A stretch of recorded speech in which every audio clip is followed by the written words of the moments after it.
Vamos, portanto, proferir aqui algumas palavras que encerram esta grande narração do Evangelho de Nosso Senhor Jesus Cristo, segundo São Marcos.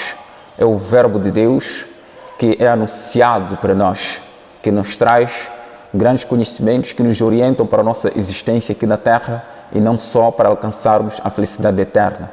Nosso Senhor Jesus Cristo, o Verbo do Pai eterno, que foi criado, ou melhor, que foi gerado antes de todos os séculos, consubstancial ao Pai, como nós rezamos no artigo 2º do Credo.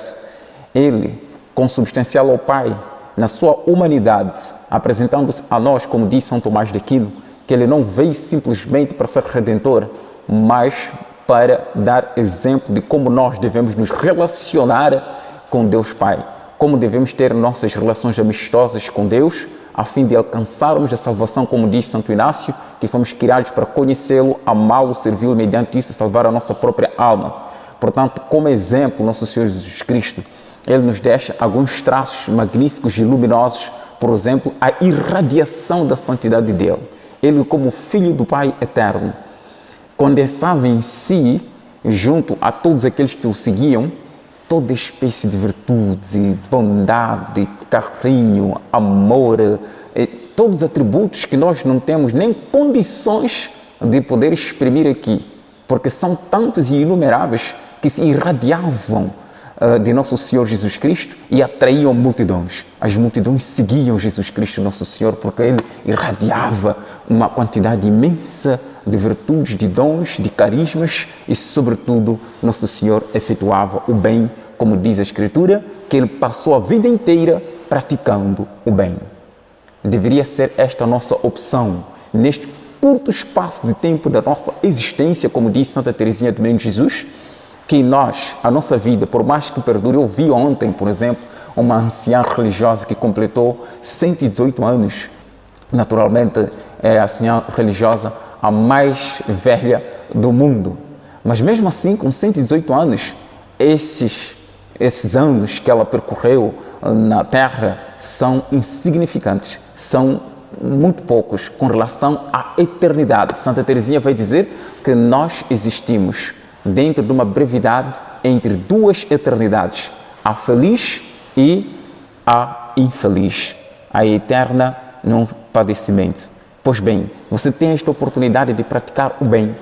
A tua existência, como vai dizer Santa Teresa, é única exclusivamente para praticar o bem. E se você faz outra coisa, não está gozando da tua liberdade. A liberdade que tens de praticar o bem. Irradiar Nosso Senhor Jesus Cristo, irradiar entre seus circunstantes estas virtudes, carismas, dons que Deus te concedeu por cada um de nós, como vai dizer São Francisco de Assis.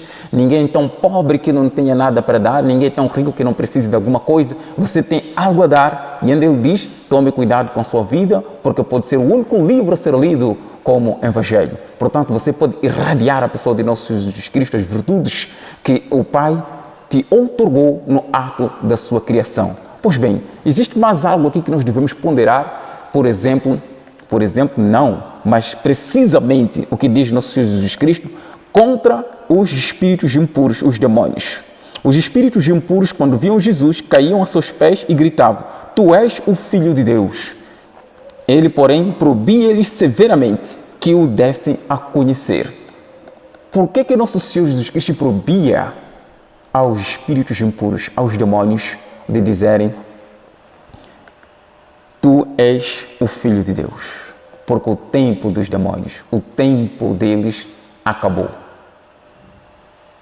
Antes deles serem demônios, antes deles serem espíritos impuros, eles eram anjos que irradiavam luzes, eram anjos belíssimos que foram engendrados por Deus para realizar a obra de Deus. Quando Deus Pai anunciou que haveria de engendrar o seu Filho unigênito, ao qual os anjos todos deveriam obedecer e reverenciar como filho dele, esses espíritos impuros, antes de se tornarem espíritos impuros, enquanto eram anjos, disseram: Não serviremos. Negaram de proclamar o Filho de Deus. E agora é tarde. Está fechada a porta para eles.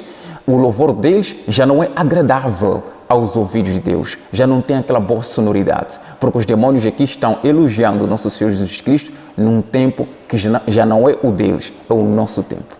É o tempo de cada um de nós que vive. Nós ainda temos oportunidade, enquanto vivemos nesta terra, de fazer o bem, de louvar a Deus, não com palavras simplesmente, mas com obras. Porque aqui os demônios vão louvar simplesmente com palavras. Sabemos quem tu és o Filho de Deus, simplesmente com palavras. As obras deles, os demônios, são obras más.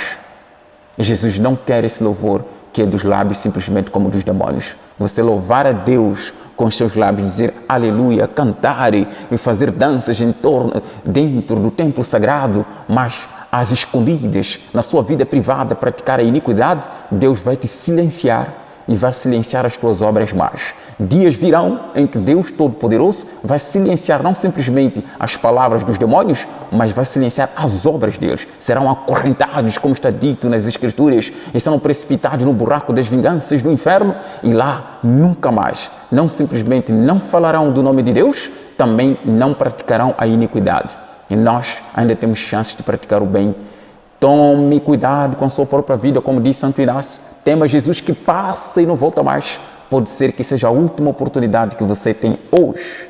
O último minuto que você tem hoje para praticar algum bem. E se você não aproveitar, Jesus passará e não voltará mais. E quando Ele voltar, voltará para te silenciar. Vai silenciar as tuas palavras. Não vai aceitar os teus louvores falsos.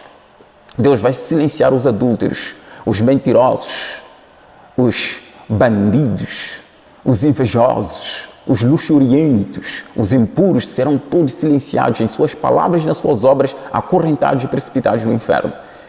Tenha cuidado que você não seja um deles, porque Nossa Senhora em Fátima viu uma incomensurável quantidade de almas que caía no inferno porque praticaram atos impuros, eram luxuriantes. E Nossa Senhora disse aos 3 pastorinhos, as coisas que fizeram mais, as coisas que fazem com que muitas almas caiam no inferno, é a luxúria, é a impureza. E nós cantamos muito bem naquela música a 13 de maio. Disse que a luxúria leva à perdição. É o que nós cantamos no Ave, Ave, Ave de Fátima. Portanto, caríssimo espectador, desejo-lhe um bom proveito dessa liturgia de hoje. Que Deus lhe abençoe, em nome do Pai, do Filho e do Espírito Santo. Salve Maria.